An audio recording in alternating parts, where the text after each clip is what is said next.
Imagine que tu parles au créateur de l'univers avant ta naissance. Et que tu choisis la personne que tu vas devenir. Tu dis « Je veux être le plus courageux ». Le créateur répond et dit « Eh bien, alors je vais te donner des monstres pour te terrifier afin que tu puisses les vaincre. » Je veux être sage. Le créateur répond « Je vais t'envoyer des échecs pour écraser ton esprit et t'apprendre la valeur du jugement. » Tu dis alors, ça a l'air d'une vie difficile, peux-tu me donner une bonne vie? Le créateur répond « Comme on juge un forgeron à la qualité de son acier. Je te juge par ce que tu es à la fin, pas par le feu et le marteau qu'il a fallu pour te façonner. » Une bonne vie n'est pas facile. C'est une vie qui fait de toi une bonne personne, et c'est difficile, mon fils. Ce que les gens ne comprennent pas à propos du succès, c'est qu'ils cherchent le moyen le plus facile d'y arriver. Tout le monde cherche 5 étapes faciles, 10 étapes vers la grandeur, 8 étapes pour ceci. Et ces étapes vers le succès, elles sont infinies. Vous ne pouvez pas les compter. Peu importe depuis combien de temps vous le faites, ces étapes changent constamment. Vous ne savez même pas si elles existent. Parfois, il faut faire confiance que la prochaine étape sera là, même si on ne peut pas la voir. Et parfois, quand vous posez le pied sur cette marche, vous tombez directement dans des sables mouvants. Mais vous devez être capable de vous en sortir à nouveau. Et vous ne pouvez tout simplement pas gravir les marches. Parfois, il faut ramper loin de ces marches et quand vous arrivez enfin en haut, tout bascule et vous vous retrouvez à nouveau en bas. Et ce que vous pensiez être le sommet n'est même pas le sommet, c'est le début. C'est littéralement le début de l'endroit où vous êtes censé être. Et c'est à ce moment-là que la plupart des gens abandonnent. Mais quand vous décidez que quelque chose est un impératif absolu pour vous, quand vous éliminez toute autre possibilité, vous dites simplement « je vais trouver un moyen, je vais créer le chemin ». Quand les humains prennent une vraie décision et font une véritable résolution intérieure, en élevant leurs exigences et en faisant un impératif, ils trouvent le moyen. Réfléchissez dans votre vie. N'y a-t-il pas eu un domaine où vous avez élevé vos exigences et votre vie a complètement changé? Et puis un jour, quelque chose s'est passé. Quelque chose a fait tilt en vous. Quelque chose vous a fait franchir ce point de bascule. Au fond de vous, vous vous êtes dit que c'était fini. Quelque chose en vous a changé. Et ce qui était un « je devrais » est devenu un « je dois ». Et vous n'êtes jamais revenu en arrière. Je ne peux pas, point final. Inutile d'insister, ma réponse est définitive. Et il a dit, tu sais, je connais déjà ton plus gros problème. C'est comme si les limites que tu t'imposes sont auto-imposées. Tu vas répondre à cette question après avoir fait le premier pas. C'est pourquoi je repousse toujours cette limite, parce que je sais qu'en repoussant ces limites, il y a toujours plus. Tu vas tomber encore et encore. Tu vas faire des erreurs. Ça va te coûter de l'argent. Ça va te coûter du temps. Cela te coûtera de l'anxiété. Tu ne seras pas allongé dans ton lit la nuit, le cœur battant 3 fois par semaine. Tu ne fais probablement pas assez d'efforts. Quel que soit l'objectif, il doit être le tien. Tu ne peux pas vouloir un objectif pour quelqu'un d'autre. Et quelqu'un d'autre ne peut pas vouloir un objectif pour toi.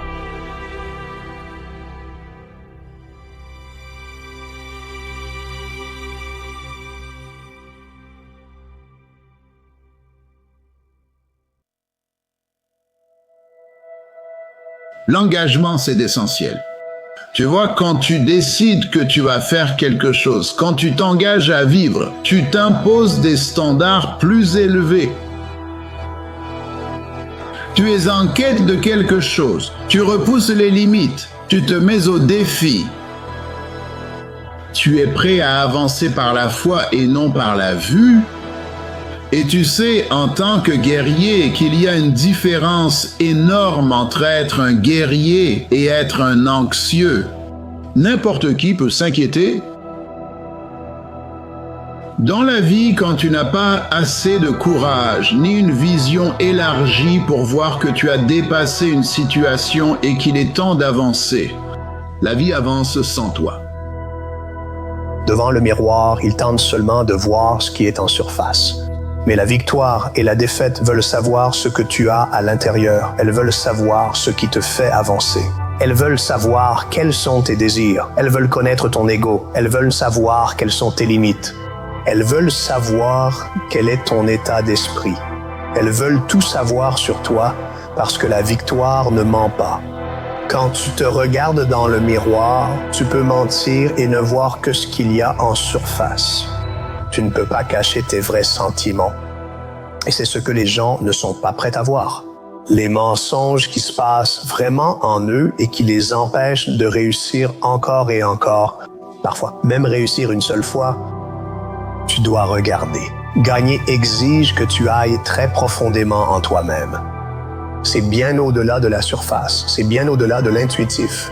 C'est aller dans un endroit que beaucoup de gens n'ont pas visité depuis très très longtemps parce qu'ils ont peur de rencontrer cette personne, parce que quand ils la rencontrent, ils ne savent plus qui elle est.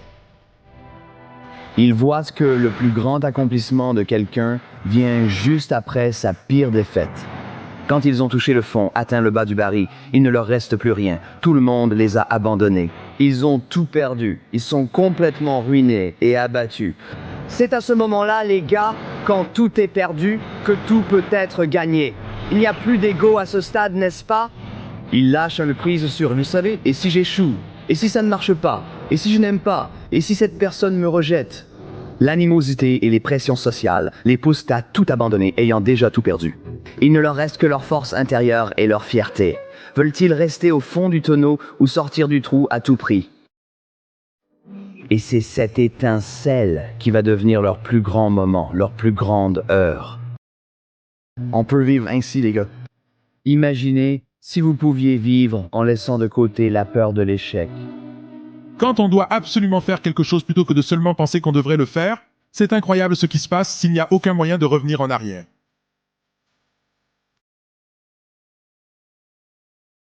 Imaginez qu'une équipe de documentaires filme votre réussite et vous suit en ce moment. Que feriez-vous? Que feriez-vous si vous saviez qu'une équipe vous suit avec des caméras pour documenter votre futur succès incroyable et qu'ils veulent vous surprendre en pleine action? Faites ce que vous devez faire. Réfléchissez-y et organisez-vous. L'homme qui aime marcher ira plus loin que celui qui aime seulement la destination. Quand tu aimes le voyage, les objectifs se réalisent tout simplement. Tu atteins des étapes importantes sans le vouloir, car elles n'ont pas d'importance. À ce moment-là, peu m'importe si je peux soulever autant de poids ou courir aussi vite. Je veux dire, c'est cool, mais je n'aime pas ça autant que j'aime le parcours. J'aime le parcours. En quoi consiste le parcours? Être nul à quelque chose, échouer, s'améliorer, apprendre, recommencer, le refaire? Quand tu tombes amoureux du parcours, tout le reste s'arrange tout seul. Travailler sur soi, se parler à soi-même. C'est vraiment très important. Surmonter la conversation négative, ce dialogue intérieur qui se passe tout le temps, même quand vous ne voulez pas qu'il soit là. Vous ne pouvez pas vous empêcher de penser en ce moment. Vous ne pouvez pas le faire. Ça continue. Et donc, apprendre à vous donner du pouvoir. Une partie de cela consiste à vous affirmer face à vous-même. Parfois, vous devez vous affirmer intérieurement et dire « Tais-toi ». Il se peut que vous ayez peur et que votre esprit se vide. Certaines personnes vont vous déstabiliser, vous faisant douter de votre santé mentale, mais vous n'êtes pas fou. C'est pourquoi vous devez faire un effort conscient, délibéré et déterminé pour vous élever intérieurement. Améliorez-vous en surveillant votre dialogue intérieur. Il détermine votre qualité de vie. Les perdants subissent les événements, les gagnants les provoquent, les perdants voient des orages, les gagnants des arcs-en-ciel. Les perdants risquent, les gagnants choisissent. Tout est dans la façon de penser.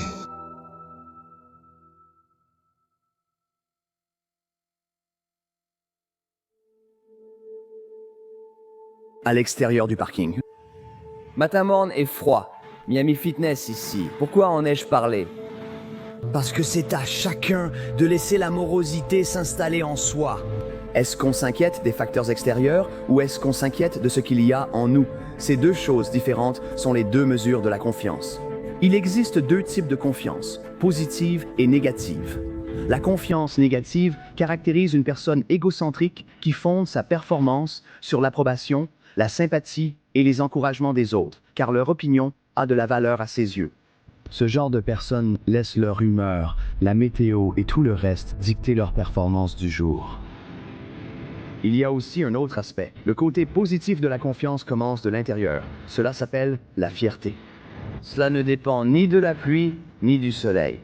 Que ce soit tôt le matin ou tard l'après-midi, quelqu'un les observe toujours avec cette fierté constamment en éveil. Quand on regarde n'importe quel grand artiste, une chose qui les rend exceptionnels, c'est leur détermination. Une chose qui les rend exceptionnels, c'est leur soif de s'entraîner. Une chose qui les rend exceptionnels, c'est qu'ils sont prêts à faire des sacrifices. Oui, ils sont passionnés, mais la racine du mot passion, c'est la souffrance. Le saviez-vous? Il faut être prêt à souffrir pour sa vision. Il faut être prêt à souffrir pour atteindre le NDM, le meilleur du monde. Il faut être prêt à supporter les moqueries et les rires de tes détracteurs et de tes cyniques pour atteindre ce qu'on appelle l'excellence mondiale.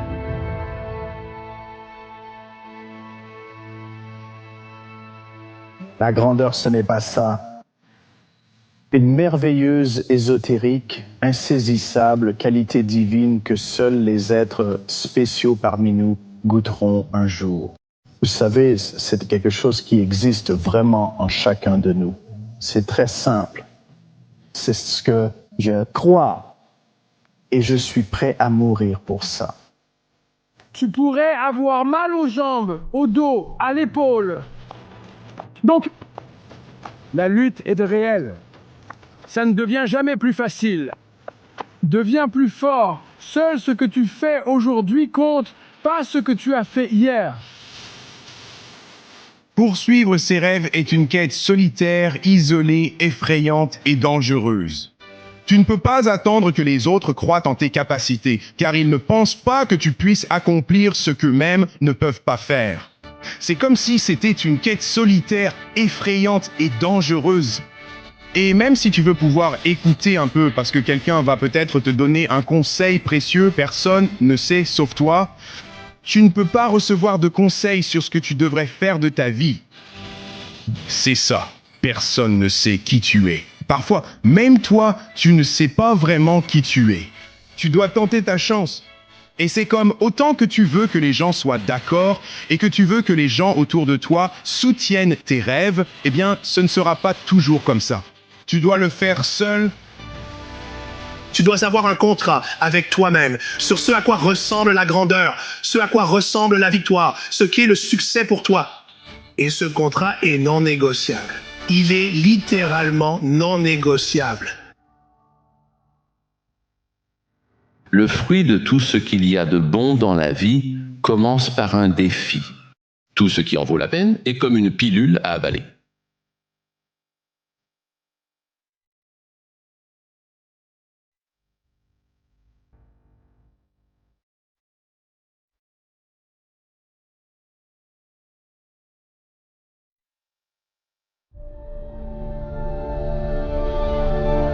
Nous avons tous des rêves. J'en avais quand j'étais plus jeune.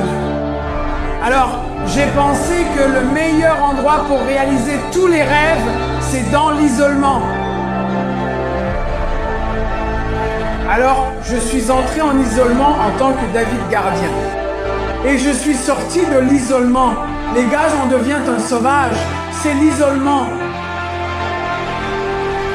C'est à ce moment-là que ton esprit et ta concentration changent. La situation évolue et tu gagnes en concentration. L'isolement est la clé pour renforcer ton esprit.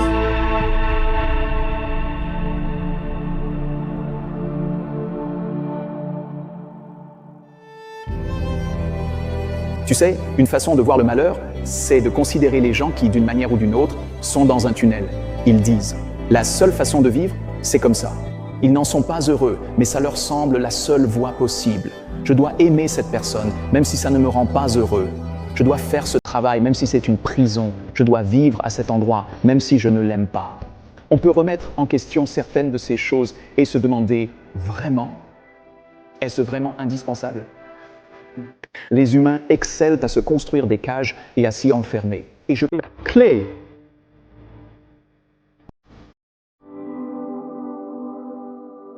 Nous sommes faits pour constamment nous comparer aux autres.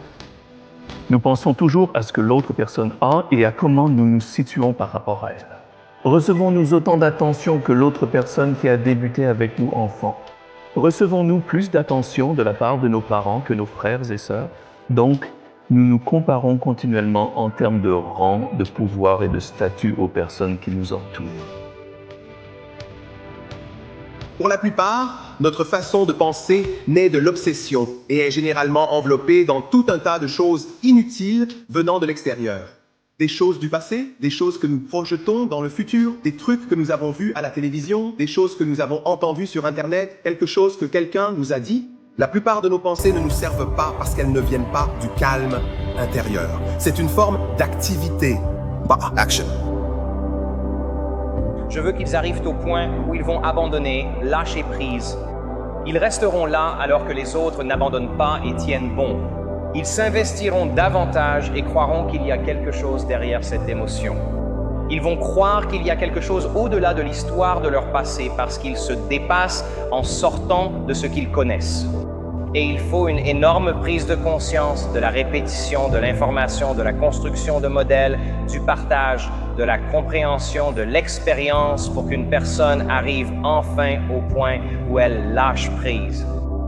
Fais très attention aux mots que tu te dis à toi-même, parce que c'est exactement ça. La façon dont tu te vois, dont tu te parles, dont tu te regardes dans le miroir et dont tu te perçois, c'est de cette même manière que tu vas voir le monde, que tu vas parler au monde et que tu vas recevoir du monde. Fais attention à l'histoire que tu te racontes sur ce que tu ressens à propos de toi-même. Sinon, à quoi peux-tu t'attendre? L'origine de la sagesse, selon les Grecs, c'était « connais-toi toi-même, n'est-ce pas ?»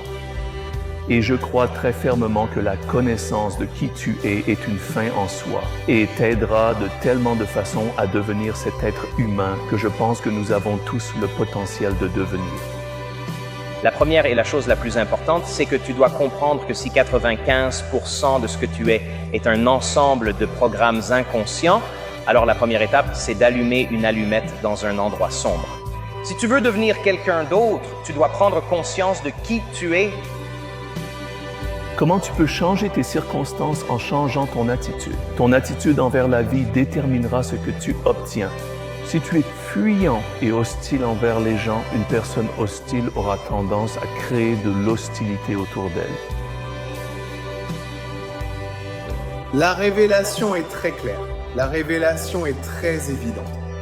La révélation, c'est ce qui t'est révélé, ce qui est juste devant tes yeux. Si seulement tu arrêtais de penser.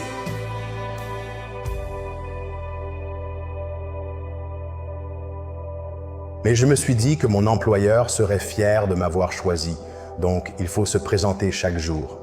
Je me suis retrouvé sur cette voie. Il y a ce chemin brillant, juste là. Avec le temps, les gens commencent à le quitter. Les enfants, la drogue, l'échec, peu importe, des excuses, je me fiche de ce que c'est. Mais si tu restes sur ce chemin et que les gens s'en écartent, tu continues et devine ce qui se passe. Tu deviens le doyen de l'équipe.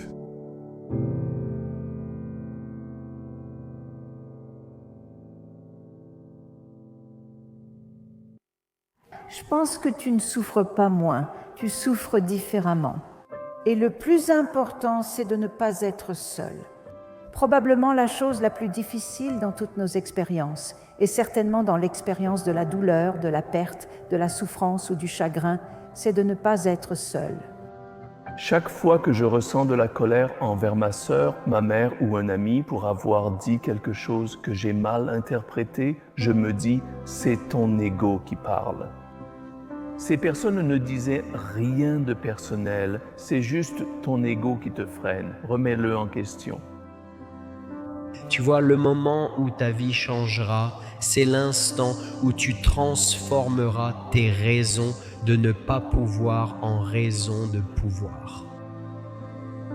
Tu apprends à t'aimer toi-même à travers tes relations avec les autres. C'est interactif. Une bonne dose de conscience de soi est nécessaire, mais il faut aussi être en relation avec les autres, car ce sont eux qui t'aident à devenir plus consciente. C'est simple. Connaissance, expérience, sagesse. Philosophie, initie-toi à cette philosophie, maîtrise-la. Esprit, corps, âme, pensée, faire, être. Apprends avec ta tête, applique avec tes mains, connais-le par cœur. Et c'est ça le voyage de la connaissance. Parce que lorsque tu apprends cette information et que tu l'étudies vraiment, tu vas commencer à voir le monde différemment parce que ton cerveau est en train de changer. L'imperfection nous poursuit Je ne pense pas que nous la surmonterons un jour. Et en effet, la quête de l'immortalité, d'être sans défaut, d'avoir toujours raison, de dire et de ressentir toujours ce qu'il faut, est en soi une forme de folie et d'erreur. Et je pense que nous nous adaptons le mieux aux conditions de la vie en acceptant d'emblée que nous sommes imparfaits, que ceux qui nous entourent le sont aussi, que nous ferons des erreurs et que les autres en feront également. Nous sommes en grande partie dans l'obscurité, c'est pourquoi nous devons être indulgents envers nous-mêmes et généreux envers les autres. Si je pouvais rester connecté aux émotions de mon avenir toute la journée, il n'y a aucune chance que je cherche à savoir quand cela arriverait. Si j'ai l'impression que c'est déjà arrivé, je ne chercherai plus, ce qui signifie que je ne serai plus séparé de cela. C'est alors que tu commences à créer de la magie. Pour que quelqu'un d'autre te dise « Moi aussi, je suis passé par là ».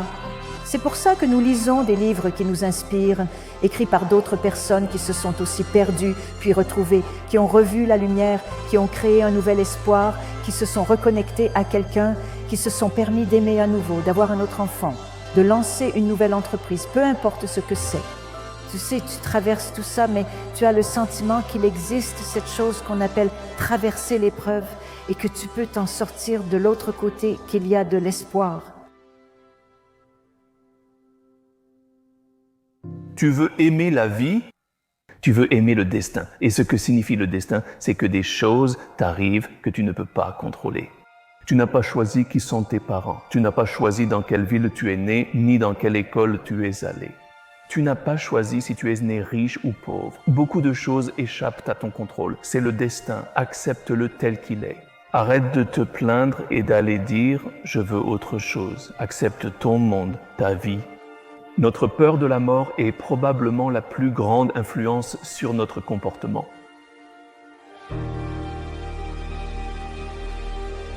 La révélation, ce n'est pas forcément quelque chose de très mystique, c'est regarder ce qui est juste devant toi. La plupart du temps, s'il y a une crise, si on s'arrête simplement, on s'assoit et on ouvre les yeux, le chemin se révèle juste devant nous.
Devenez obsédé par l'amélioration de vous-même. Il y a quelque chose dans le développement personnel qui a une mauvaise réputation. Les gens utilisent ce terme et ça sonne bien en théorie, comme quelque chose à quoi on aspirerait de façon abstraite. Mais quand il s'agit de la routine quotidienne, du travail nécessaire pour s'améliorer, pas seulement une fois, mais de façon constante, il est facile d'être distrait, de le mettre de côté, de penser qu'il y aura toujours un lendemain. Mais voici la vérité. Si tu veux devenir la meilleure version de toi-même, tu dois en devenir obsédé. Obsédé par la croissance, obsédé par l'apprentissage, obsédé par cette volonté constante de te pousser plus loin, plus fort, et au-delà de ce que tu pensais possible. Il ne suffit pas de vouloir s'améliorer à la légère. Ce n'est pas suffisant de te dire « je travaillerai sur moi quand j'aurai le temps ». Parce que tu ne l'auras jamais. Le temps, la concurrence et le monde n'attendent pas. N'attends pas. Si tu n'es pas obsédé par le fait de t'améliorer, tu vas te faire dépasser. L'obsession n'est pas un mot négatif. Redéfinissons l'obsession un instant. On pense souvent que l'obsession est malsaine ou déséquilibrée. Nous l'associons à une fixation, à une incapacité d'arrêter de penser à quelque chose ou à quelqu'un, au point que cela devienne envahissant et perturbateur. Mais ce n'est pas de cette obsession dont je parle. L'obsession dont je parle est un engagement concentré, implacable et puissant envers la croissance.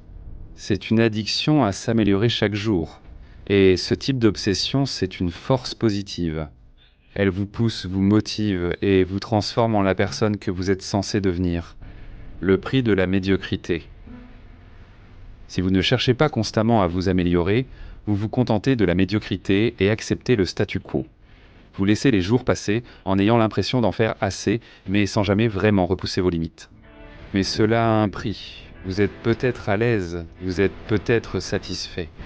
Mais le contentement est une chose dangereuse quand il s'agit de progresser. C'est un tueur silencieux de progrès. Parce que pendant que vous vous contentez de suivre la routine, quelqu'un d'autre là dehors se donne à fond. Quelqu'un d'autre est obsédé par l'apprentissage, par le perfectionnement, par le fait de devenir le meilleur dans ce qu'il fait. Et voilà le plus important. Cette personne sera celle qui prendra votre place. Ce sera cette personne qui saisira les opportunités, qui construira l'empire, qui deviendra la version d'elle-même dont vous n'avez fait que rêver.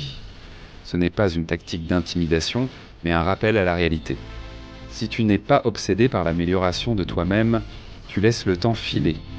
Tu laisses passer des opportunités sans en profiter. Et au final, ce n'est pas une question de ce dont tu étais capable, c'est une question de tes réelles réalisations. La clé, c'est ceci. Il ne suffit pas de le vouloir ou d'être vaguement intéressé. Tu dois être implacable. Chaque heure que tu consacres, chaque minute que tu passes à t'améliorer, chaque fois que tu te pousses au-delà de tes limites, est un pas de plus vers la maîtrise. Il est facile de regarder quelqu'un qui a atteint la grandeur et de penser qu'il a dû avoir la vie plus facile. Mais en réalité, les gens exceptionnels ne le sont pas devenus par hasard. Ils y sont arrivés en devenant obsédés par leur propre amélioration. Alimenter l'obsession. Alors, comment devient-on obsédé par le fait de s'améliorer soi-même ? Comment en faire une partie de qui vous êtes, et pas seulement quelque chose que vous essayez pendant un moment avant d'abandonner ? Cela commence par faire de la croissance un mode de vie, pas une phase. Vous devez en faire votre état par défaut. Votre obsession devient votre boussole. C'est ce qui vous réveille tôt, vous garde éveillé tard et vous pousse à travers les défis. C'est ce qui vous maintient engagé dans le processus alors que les autres abandonnent. Quand les choses deviennent difficiles et quand il semble que la récompense est trop lointaine. La puissance des petites victoires. Il est facile de penser que l'obsession signifie tout donner, dès le premier jour. Mais en réalité, l'obsession ne concerne pas seulement les grandes actions spectaculaires. Il s'agit de régularité et de petites victoires qui s'accumulent avec le temps. Chaque petite victoire se multiplie. Chaque nouvelle leçon apprise ajoute une couche supplémentaire à votre fondation. L'obsession réside dans les détails. Les habitudes quotidiennes, l'attention aux détails, l'engagement inébranlable à s'améliorer d'1% chaque jour. C'est ainsi que les champions sont forgés, par la répétition de petites actions exécutées avec précision et passion. C'est l'obsession qui pousse à l'action, et c'est l'action qui crée l'élan. Transformer l'obsession en héritage. Quand tu es obsédé par l'amélioration de toi-même, ça ne change pas seulement ta vie, ça change la vie de tous ceux qui t'entourent. L'obsession crée des effets d'entraînement. À mesure que tu grandis, que tu t'améliores, que tu t'élèves, tu inspires ceux qui t'entourent à faire de même. Tu deviens un exemple de ce qui est possible, de ce que des efforts acharnés peuvent accomplir. Et finalement, ton obsession deviendra un héritage. Tu laisseras derrière toi une trace d'impact, des personnes dont tu as touché la vie, des objectifs que tu as écrasés et des réalisations auxquelles d'autres aspireront pendant des années. Devenir obsédé par l'amélioration de soi, ce n'est pas atteindre une ligne d'arrivée lointaine, c'est la poursuite qui compte. Il s'agit de toujours chercher à être meilleur qu'hier. Il s'agit de ne jamais être satisfait. Ne jamais se contenter de ce que l'on a et toujours chercher des moyens de grandir. Parce que le voyage, l'obsession, c'est la récompense. La version de toi-même que tu es en train de devenir est le plus beau cadeau que tu puisses offrir au monde. Alors deviens obsédé. Poursuis-le de toutes tes forces. N'attends pas demain. N'attends pas qu'on te dise d'agir. Le moment, c'est maintenant. Et si tu restes obsédé par ta croissance, le monde ne sera plus jamais le même.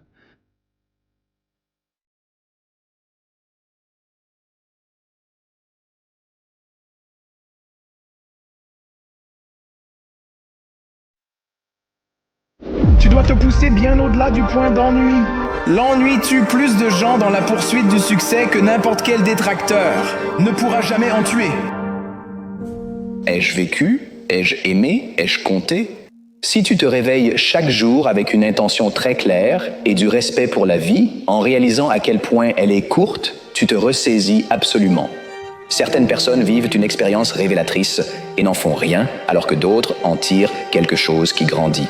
Ta vie ne finit pas par accident. Ta vie est une série d'actions que tu inities ou que tu n'entreprends pas. Et tes pensées vont contrôler cette feuille de route. Alors, comment utilises-tu ton esprit aujourd'hui pour soit te sentir bien, soit non? Tout le monde qui regarde ceci a déjà pris une décision ce matin. Ce matin, ils ont pris une décision énorme qui change la vie ce matin. Et cette décision, c'est soit je vais me lever, entrer dans le monde sans intention, faire les choses machinalement en espérant m'en sortir ou survivre, soit je vais clarifier ce matin ce que je veux, ce que je poursuis, qui je vais être, comment je vais servir, et si je vais être excellent et extraordinaire ou non.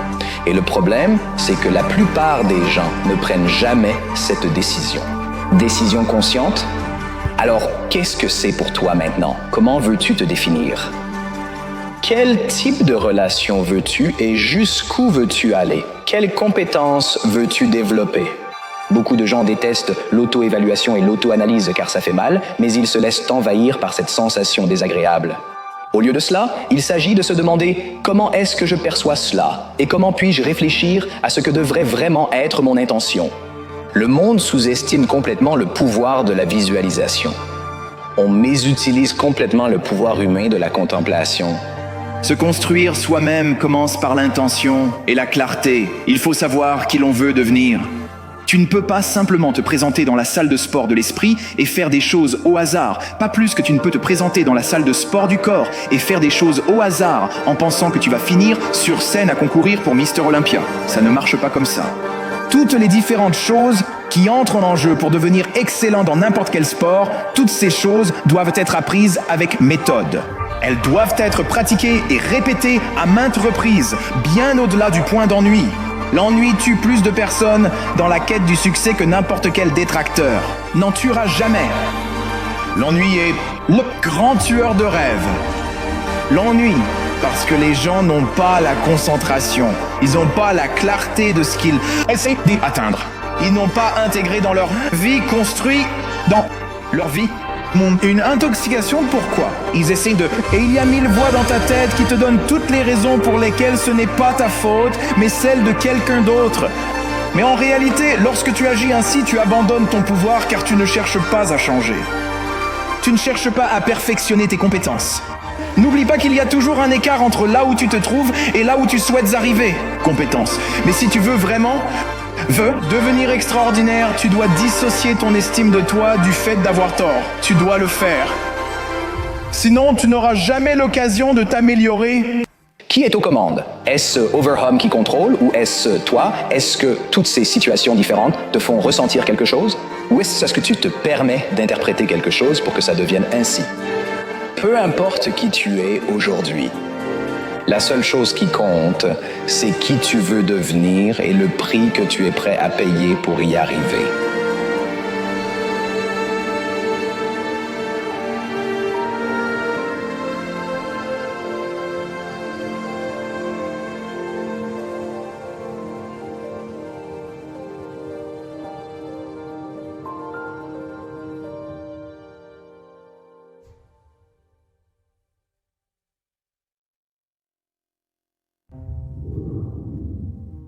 Tu n'as besoin que de 3 choses pour gagner.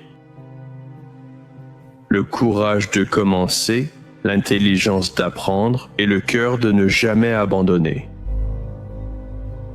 Et le meilleur dans tout ça, c'est que tu as déjà les 3. Sois putain de sans peur. Sois putain de sans peur. Les pertes ont une façon de te transformer en patron. Tu dois le vivre. Les hauts et les bas de la vie ne sont pas comme des balançoires. Ce n'est pas gagner ou perdre. C'est apprendre ou grandir. Tu apprends pour pouvoir grandir. Chaque revers est une opportunité de découvrir tes ressources intérieures. Si tu n'as pas la volonté de traverser une perte, tu n'auras jamais la capacité de gérer les victoires. Sors là-bas et échoue. Sors là-bas et échoue lamentablement. Accepte l'échec. Si tu peux le faire, tu peux aussi réussir. Tous les gagnants ont d'abord échoué. Au début de l'année, beaucoup d'entre vous ont des objectifs. Vous les ratez. Vous êtes remplis de détermination et de motivation. Beaucoup sont fiers de qui ils sont, de la personne qu'ils ont créée. Moi aussi, je l'ai fait. Repars de zéro. Crée quelqu'un qui attire la foule. C'est aussi difficile que ça. C'est traumatisant pour tes amis et ta famille de vraiment penser que tu n'es qu'une merde. Et de penser que tu es un raté. De penser que tu es un foutu loser. Se battre comme un fou pour construire tout ça est traumatisant. On a l'impression que personne n'est là pour nous soutenir.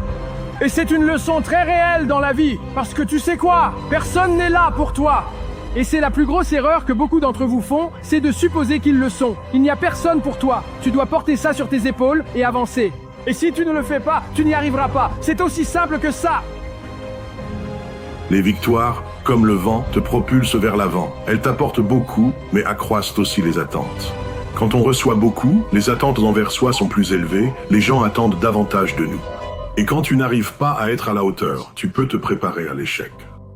Mais l'échec n'est pas un état dans lequel tu dois vivre. C'est quelque chose que tu dois accepter. À chaque fois que tu échoues, tu apprends. Et quand tu apprends, tu grandis. Et plus tu grandis, plus tu gagnes. Tu vois, l'expérience est tellement précieuse que tu ne peux pas l'éviter. Si on te la donnait, tu ne pourrais pas l'apprécier. Tu dois devenir la personne qui devient un vainqueur après avoir été victime. Ça arrive, mais les défaites ne font pas de toi un perdant. Elles font de toi un apprenant. Quand tu dois faire quelque chose, tu le fais quand même. Tu ne le fais pas parce que tu es motivé, tu le fais parce que tu es discipliné.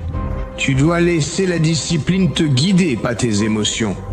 Tu imposes la discipline à la situation et tu fais ce que tu es censé faire. Tu n'as pas envie de t'entraîner, ça n'a pas d'importance. Ce n'est pas grave si tu n'as pas envie de t'entraîner. Ça n'a pas d'importance, ce n'est pas pris en compte. La discipline passe avant tout.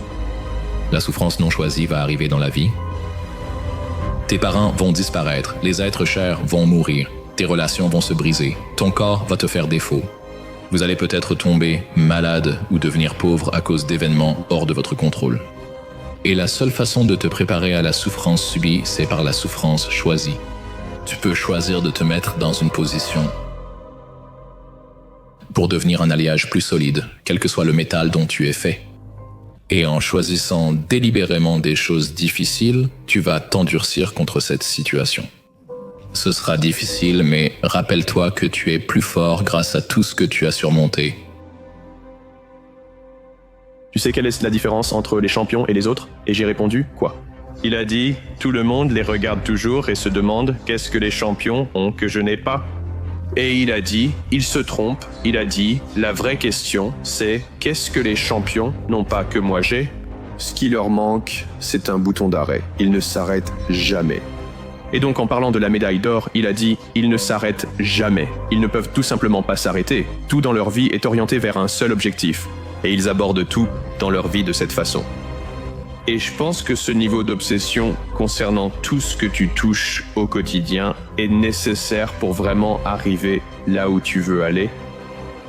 Des preneurs de risques nés. Libres. Il faut du cran.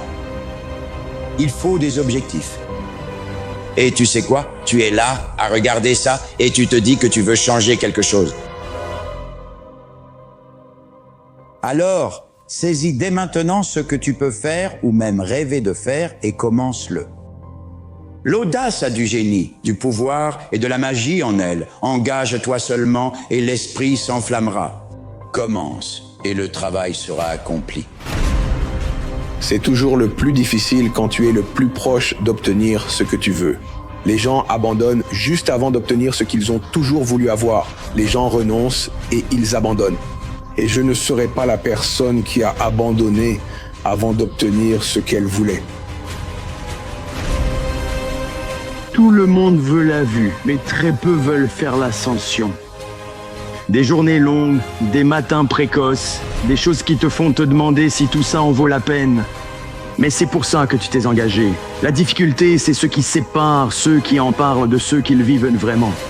Chaque revers est la preuve que tu poursuis ce que la plupart des gens abandonnent. Arrête de te plaindre de la galère parce que tu ne peux pas atteindre le sommet si tu n'es pas prêt à te salir les mains en chemin. L'engagement, c'est rester fidèle à ce que j'ai promis de faire, même quand l'état d'esprit dans lequel j'ai pris cette décision a disparu. Puis-je rester fidèle à mes engagements, bien après que l'état d'esprit dans lequel je les ai pris se soit dissipé? La peur fait 1 kilomètre de large et 1 centimètre de profondeur. Elle ressemble donc à un océan dans lequel tu vas entrer et te noyer. Mais dès que tu y entres, tu te rends compte qu'elle n'était pas si profonde que ça et que tu peux continuer à avancer à travers elle. Si tu franchis le pas et réalises que ce n'est pas mortel, tu ne vas pas te noyer tout de suite. Il y a de nombreux autres pas que tu peux faire à partir de là, même un peu mouillé. On commence à se faire des promesses à soi-même, du genre « Hey, je vais perdre du poids, je vais mieux travailler à l'école, je vais être meilleur ici, meilleur là-bas. » Mais devine ce qui se passe? Maintenant, les endorphines se sont dissipées. Le bruit s'est tu, c'est le silence, et c'est toi face à toi-même. Et la promesse que tu t'es faite en te levant tôt et en travaillant dur pour perdre du poids et étudier davantage, devine quoi? C'est devenu bien plus difficile maintenant. Cette répétition est de plus en plus ardue. Beaucoup d'entre nous n'y arrivent plus seuls. Alors trouve quelqu'un dans ta vie. Comme ça, quand tu jettes l'éponge, il la rattrape et te dit « Tu ne vas pas abandonner. Tu n'as pas encore fini. »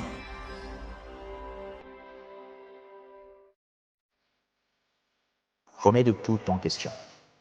Remets en question ta religion, remets en question les règles de ta société, remets en question l'idée d'un diplôme universitaire. Mais c'est comme ça que je pense que nous devrions tous vivre notre vie, en remettant tout en question. Je ne prône pas un scepticisme envers tout, mais plutôt un scepticisme sain et mesuré. Au final, remettre en question les règles du paysage culturel pour que nous puissions rester fidèles à notre propre identité intérieure. C'est une période d'agitation extrême. Nous avons des troubles sociaux à cause de toutes les injustices qui existent depuis tant d'années. Nous avons aussi une crise financière qui, selon moi, va s'aggraver, ainsi qu'une catastrophe environnementale en préparation. Dans ce contexte, je pense que l'une des choses les plus importantes qu'un être humain puisse faire, c'est d'appuyer sur le bouton pause chaque matin pendant que le reste du monde dort et de se demander « Comment puis-je renforcer mon état d'esprit? Comment puis-je protéger mon cœur? Comment puis-je optimiser ma santé? Comment puis-je élever mon âme avant de bâtir mes empires intérieurs? Pour que lorsque je sors dans le monde, je sois créatif, productif, compatissant, que je rayonne de positivité et que j'ai de la résilience au cas où je tomberais. » Lorsque tu as pris ton incarnation, tu savais les turbulences auxquelles tu serais confronté pendant cette période de renaissance dans notre histoire humaine. Mais tu es en ce moment dans une période de renaissance où l'ancien refait surface pour disparaître et où le nouveau émerge. Tu savais que tu serais dans cette période de renaissance et au fond de toi, tu sais que tu n'es pas venu pour te conformer au paradigme actuel. En fait, le contraire du courage, c'est la conformité à un ancien paradigme. C'est ça, le contraire du courage. Tu es venu pour briser les chaînes et tout ce qui nous lie à l'ancien paradigme afin que le nouveau puisse émerger. À cette époque de l'histoire humaine, il ne s'agit pas d'avancer à l'aveugle, mais de commencer à imaginer et à voir ce que nous pourrions devenir.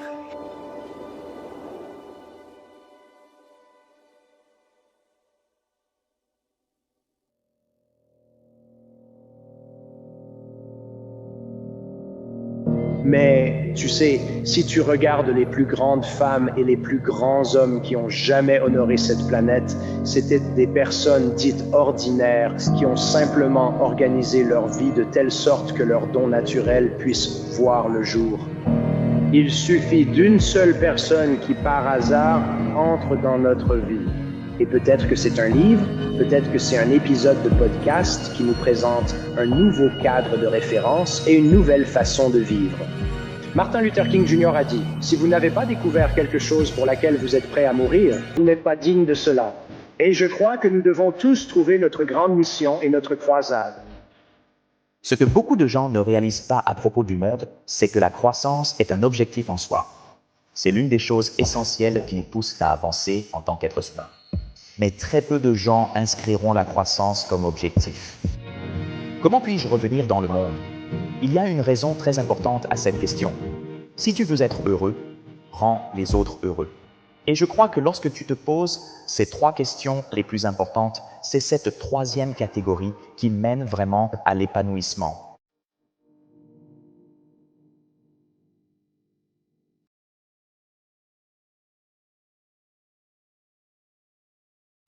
Et ce n'est qu'en servant les autres que nous pouvons être heureux. Et ça, c'est nous au niveau de la conscience. C'est l'identité de la conscience. Comme l'eau est mouillée, le soleil chauffe et éclaire. La conscience, c'est le service. Je trouve que l'obsession des objectifs dans le monde occidental est absurde. Voilà pourquoi. En gros, vous encouragez les gens à se fixer des objectifs en fonction de ce même paysage culturel avec ses règles restrictives. Les gens se fixent donc des objectifs en ce sens. Je dois avoir de bonnes notes pour finir le lycée et entrer dans une bonne université. Il faut étudier dur pour avoir une bonne moyenne. Pourquoi les jeunes choisissent-ils ces professions où ils finissent par avoir un emploi qu'ils pensaient être un bon objectif à un moment donné, pour finalement se retrouver complètement malheureux? C'est parce que ces objectifs ne viennent pas de nous-mêmes, mais du paysage culturel. Et le paysage culturel est essentiellement un mécanisme de filet de sécurité. Nous trébuchons avant de marcher et puis, sur des jambes tremblantes, nous adoptons la nouvelle habitude. Et c'est là toute la nature de la transformation personnelle. Je veux dire, chaque maître a d'abord été un débutant. Tout professionnel a d'abord été un amateur. Nous vivons dans un monde de facilité. Nous voulons la routine matinale facile plutôt que celle qui nous apportera le plus de bénéfices. Et je pense simplement qu'il y a une raison pour laquelle beaucoup des grands saints, sages, poètes, chefs militaires et ceux qui ont changé le monde se levaient à 5 heures du matin. Et avant le lever du soleil, je pense que c'est le moment le plus calme de la journée. La raison, c'est que la principale raison profonde, ou la principale raison védique, c'est que nous avons été créés ainsi parce que c'est notre nature. Et c'est ce qui nous rend le plus heureux. Parce que ce monde entier est presque comme une école et un système éducatif pour nous faire réaliser cette seule vérité. Pour nous faire réaliser cette seule vérité. Et nous voyons que lorsque nous servons, lorsque nous faisons cela, nous ressentons un bonheur véritable. Mais nous cherchons à obtenir et accumuler cupidité, pouvoir et peur. Nous nous sentons vides alors que cela nous échappe. Je préconise donc d'oublier les objectifs de moyens. C'est la question la plus importante. Les objectifs de moyens sont conçus par le schéma culturel. Visez plutôt directement les objectifs finaux. Pour identifier vos objectifs finaux, demandez-vous quelles expériences est-ce que je veux vivre dans la vie? La beauté des expériences, c'est que souvent elles ne nécessitent pas tant d'argent que ça. C'est fou. Nous associons l'argent au bonheur alors que souvent les plus belles expériences de la vie ne nécessitent aucun argent. Nous sommes faits pour la générosité. Nous sommes faits pour servir, pour nous faire réaliser que c'est notre vraie nature. C'est notre plus grande prise de conscience. Commencez avec de la gratitude, de la reconnaissance et de l'appréciation. Nous commençons avec « j'ai du bagage ». Nous commençons avec « j'ai des cadeaux ». Nous commençons avec tout ce que l'univers et se trouve déjà en moi. Nous commençons avec « je suis et j'ai ». C'est le principe fondamental et le point de départ. J'ai un grand destin. Même si tu ne sais pas ce que c'est pour l'instant, j'ai un grand destin. En cette période de Covid, accordons-nous la permission d'être bienveillants envers nous-mêmes. C'est ainsi que se déroulent nos journées en tant qu'humains. Je me lève et parfois il y a un courant. Comme tu l'as dit, tu sais, un enfant va se réveiller la nuit ou alors c'est la pandémie. Peut-être que tu t'inquiètes ou que tu as perdu un emploi. Ces courants vont donc nous faire dévier de notre trajectoire. Notre travail est donc de revenir sur le droit chemin quotidiennement. Nous ne sommes pas des êtres humains parfaits. Je vois des gens qui ne pensent qu'à eux-mêmes et qui se sentent déconnectés, insatisfaits chaque jour. L'attachement et l'aversion sont 2 faces d'une même pièce. Nous aspirons à un équilibre dynamique de croissance, tout en continuant à donner. Alors je me demande toujours Comment puis-je aller 3 fois plus en profondeur pour avancer de 3 pas et ainsi donner 3 fois plus? Vous vous posez cette question. Pour que je sois l'homme ou la femme qui a toutes ces expériences, comment dois-je évoluer? Et nous voici à la deuxième liste. Je pense que nous sommes des âmes vivant une expérience humaine sur Terre. Ces âmes ne sont pas seulement ici pour explorer les merveilles de l'humanité. Je crois qu'en tant qu'âmes et êtres humains, nous créons la croissance. Les êtres humains sont des machines guidées par la croissance. Nous avons tous la capacité, en tant qu'êtres humains, d'atteindre notre propre forme originale de grandeur. Nous n'avons pas été éduqués. Nous n'avons pas été enseignés. Beaucoup d'entre nous n'ont pas été guidés sur les mentalités, les états d'esprit, les routines, les rituels qui nous permettront de créer et de vivre nos rêves personnels.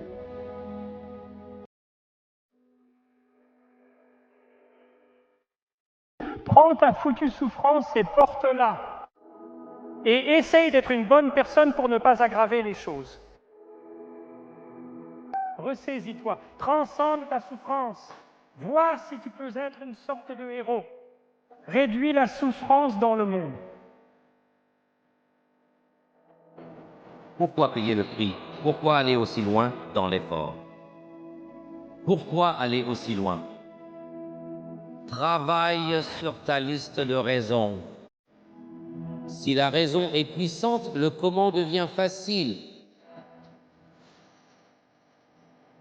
Pour vivre une vie en accord.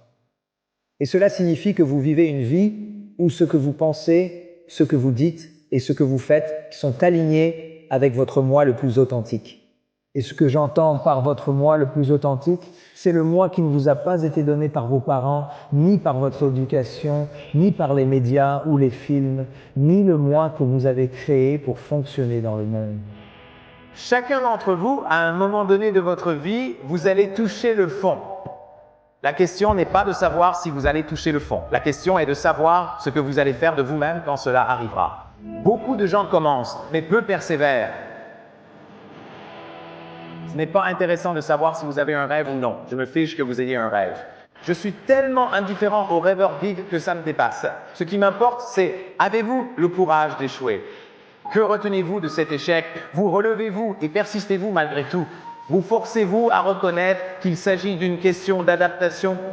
Vous ne vous êtes simplement pas imposé ce qu'il fallait pour être suffisamment bon pour réussir. Tout le monde a parfois l'impression que nous sommes notre plus grand bourreau. Parce qu'il y aura toujours quelqu'un pour dire quelque chose de négatif, mais c'est quand on s'en va, est-ce qu'on y croit? Est-ce qu'on laisse ces voix résonner dans notre esprit quand personne ne regarde? Et c'est là que j'ai compris que je suis soit mon plus grand encourageur ou mon plus grand décourageur. Et c'est là que l'attitude entre en jeu. Vous savez, il y a des gens dans votre vie qui vont continuer à vous rabaisser. Mais si vous continuez à vous relever, ils ne pourront pas vous garder à terre. C'est vraiment aussi simple que ça. Une fois que vous acceptez que ce qui vous sépare du reste du règne animal, c'est une capacité inimaginable à devenir. Vous avez une capacité inimaginable à devenir quelque chose. Cela va être au service de quelque chose en quoi je peux croire. Cela va être quelque chose qui me fait me sentir vivant. Cela va être quelque chose qui me passionne. Ce sera quelque chose auquel j'aurai vraiment l'impression de contribuer au monde avec le sourire. Et j'ai dit que la seule question que je poserai à l'avenir sera celle-là. Qu'est-ce que je ferais et aimerais chaque jour, même si j'échouais? Et passion plus force plus compassion égale but. Le but, c'est comme un adulte. La passion, c'est comme un adolescent. L'intérêt, c'est comme un enfant. Et la curiosité est le ventre maternel. Donc le berceau de la passion, c'est en fait la curiosité. Je crois qu'on perd beaucoup de temps à se demander de quoi on est vraiment passionné et en quoi on croit réellement. Mais la chose par laquelle tu peux commencer tout de suite, c'est la forme la plus simple. Qu'est-ce qui m'intrigue? Les personnes qui peuvent se libérer du passé sont les plus heureuses. Et ces personnes qui pratiquent réellement et intentionnellement une attitude de gratitude. Nous devons comprendre le fond de chaque coup dur, déprime, imprévu, dépression, ou peu importe comment vous voulez l'appeler.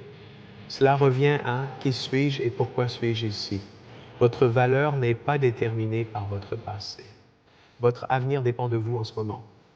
Vous aimez vous-même, vous acceptez, ne pas vous juger, être capable de pardonner. Ce n'est pas pour dire que tout est possible, ce n'est pas pour dire que tout est facile. Non, nous traversons tous des hauts et des bas.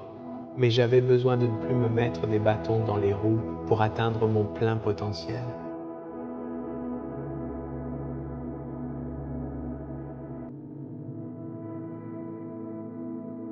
Je pense que les deux choses vers lesquelles nous tendons tous sont un sentiment de paix et un sentiment de but. La paix est pour soi et le but est pour le monde. Nous existons tous dans ces deux dimensions. Et je pense que là où nous nous trompons, c'est lorsque nous essayons de vivre la vie dans une logique de l'un ou l'autre. En somme, il faut accepter les polarités. En réalité, il s'agit de faire une danse et de savoir dans quelle direction aller au bon moment. Donc, je crois autant en la stratégie qu'en la sincérité. Et je crois autant en la générosité qu'en la création de valeur pour moi-même. Et je crois autant au fait de donner qu'à celui de grandir. Je pense qu'à partir du moment où l'on dit qu'il faut choisir entre l'un ou l'autre, c'est là qu'on commence à perdre une partie de nous-mêmes. Parce que la solitude ne vient pas d'un manque de compagnie. C'est ce sentiment intérieur de déconnexion avec tout ce qui vous entoure. Vous êtes déconnecté de tout ce qui vous entoure parce que vous êtes absorbé par vous-même. La souffrance n'existe que lorsque vous êtes obsédé par vous-même. S'il n'y a pas d'obsession en soi, alors il n'y a pas de souffrance. Je crois vraiment qu'il faut chercher l'amour et la beauté que l'on désire dans ce que l'on a maintenant. Parce que de cette façon, tu t'entraînes à extraire du sens dès maintenant. Les défis de ta vie, les rejets, les échecs, tout cela pèse sur toi. Tout cela pèse sur toi, tu te sens mal à l'aise dans ta propre peau. Tu n'as pas de vision pour l'avenir, tu n'as pas de but dans ta vie. Vers le succès, vers une belle relation, vers la création de l'abondance dans ta vie, ou la possibilité, c'est le mouvement de la connexion. Et ce qui t'empêche de te connecter, c'est ton habitude d'être constamment préoccupé par ton passé. La chose la plus importante, c'est ton esprit. Ne te trompe pas là-dessus. En ce moment, la seule chose qui te retient, je te le promets, et quelle que soit l'excuse que tu te donnes, c'est des conneries. La seule chose qui te retient, c'est la façon dont tu penses à toi-même et au monde. C'est tout. Tu n'as pas construit les mécanismes dans ton esprit dont tu as besoin pour te libérer de la matrice. Fais et crois en ce qui te rapproche de tes objectifs.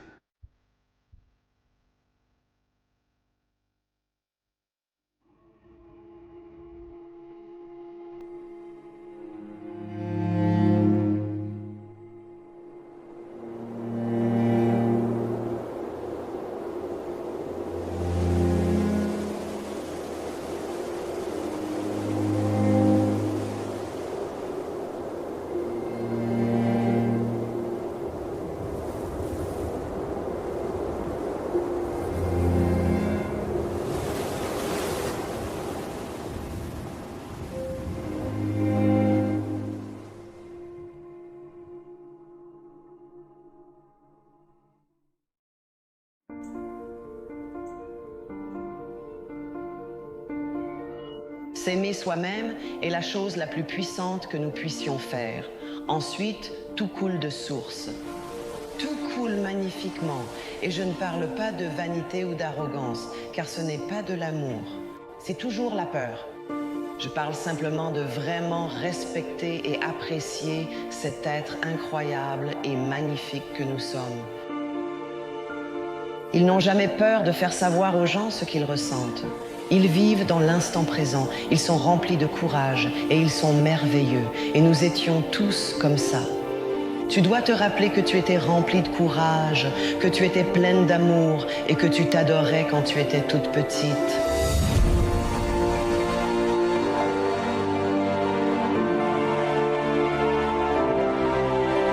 Et dis-toi, malgré tout ça, c'est moi qui contrôle ici. Je ne vais pas laisser ça m'abattre. Je ne vais pas laisser ça me détruire. Je reviens. Et j'en ressortirai plus fort et meilleur grâce à ça. Tu dois faire une déclaration pour dire que c'est ce que tu représentes. Tu défends tes rêves. Tu défends ta tranquillité d'esprit. Tu défends l'entraide.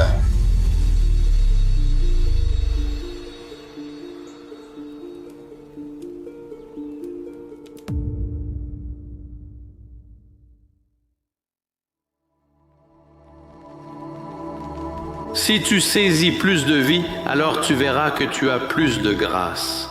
La profondeur, la dimension et l'étendue de ta vie sont déterminées par la quantité de vie que tu accueilles en toi. Si tu n'as pas capturé une vie substantielle en toi, tu vivras une petite vie. C'est comme ça. Si tu es prêt à voir cela toujours, la vie, Dieu te parle.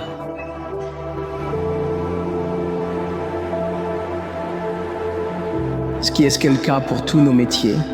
Ton travail numéro 1 est de devenir davantage toi-même et de te développer pour devenir la meilleure version de toi-même. Nous avons en fait un instinct biologique pour le sens qui nous oriente dans le monde. Et cet instinct se manifeste lorsque nous nous plaçons dans une position dans le monde où nous sommes compétents, où ce que nous faisons fonctionne, de sorte que nous ne sommes pas trop terrifiés ni anxieux, mais aussi lorsque nous nous améliorons en même temps et que nous développons notre capacité à faire face au monde. Par exemple, si vous regardez un athlète de haut niveau qui est au sommet de sa performance, vous voyez quelqu'un qui s'est énormément entraîné dans ce qu'il fait et qui a développé l'expertise nécessaire pour le faire. Mais vous les voyez aussi se pousser eux-mêmes à cette limite de développement pour devenir encore un peu meilleurs. Et cette fonction est associée à un sens intrinsèque de la signification. Et chaque fois que vous voyez quelqu'un manifester cela, vous y êtes automatiquement attiré. Vous voyez cela lorsqu'un acteur se dépasse, va au-delà de ses limites. Vous constatez cela lorsque quelqu'un improvise un discours et le réussit brillamment. Et j'essaie d'aider les gens à comprendre que ce sens est un véritable phénomène. Ce n'est pas quelque chose de secondaire. Et aussi souligner que la plupart du temps, ce sens est associé à l'adoption de la responsabilité.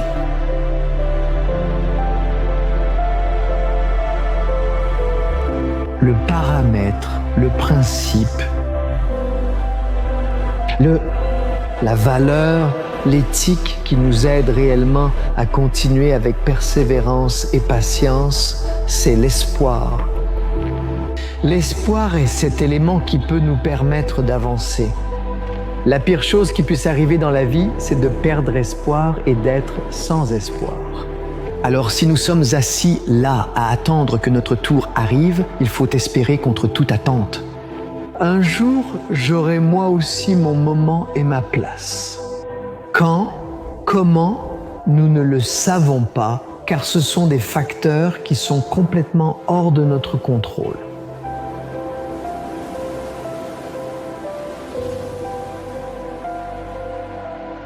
On regarde tout en se demandant ce qu'on peut apprendre, mais en réalité, la moitié de l'apprentissage consiste à désapprendre. La réponse est en chacun de nous. On n'apprend rien de nouveau, on essaie simplement de se débarrasser des mauvaises leçons apprises. Et tout le monde a ça. Donc ce n'est pas vraiment une question de se demander « Oh, est-ce que cette personne passe de là à là ?» Ce n'est pas vraiment ça. C'est comme si quelqu'un passait d'ici à là. Et pour moi, l'une des façons dont j'ai toujours vu les choses, c'est que tu ne peux pas emmener le monde plus loin que là où tu es allé intérieurement.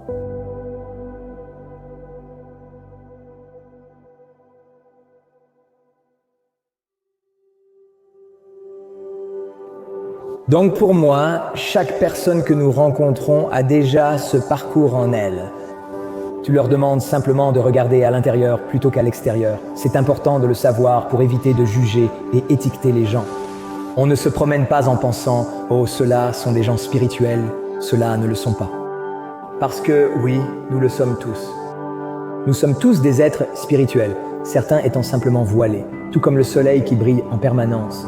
Mais souvent, il est couvert par les nuages, un peu plus ces derniers temps. Mais parfois, le soleil est toujours là, il est juste caché par les nuages, et c'est nous. Nous avons simplement été couverts. Et nous sommes recouverts par ces nuages, et ils obscurcissent notre identité, ils obscurcissent notre perception. Tout ce que nous faisons pour nous-mêmes et les autres, c'est dissiper les nuages. Plus nous le faisons pour nous-mêmes, plus nous pouvons le faire pour les autres. Plus nous le faisons pour autrui, plus nous le faisons pour nous. Et c'est ça, la loi de la pensée. Quand vous apprenez comment cela fonctionne, des miracles se produisent. La plupart des gens, leur malheur provient de leur incapacité à rester assis tranquillement seuls dans une pièce. Tu sais combien de personnes ont peur de leur propre compagnie? En fait, tu es ta propre concurrence. Personne d'autre n'est ta concurrence. Nous devons nous dépasser à chaque instant, chaque jour, pour devenir meilleurs que nous-mêmes. Mais quand tu es préparé, il n'y a pas de peur. Parce que même si tu as quitté quelque chose et que tu as l'impression d'y avoir échoué, ta préparation est si solide que tu vas prendre cet échec et le transformer en le résultat que tu désires. Tu as le flux en toi. Tu as du génie en toi. La plupart d'entre nous sont tellement distraits, ils sont tellement surstimulés.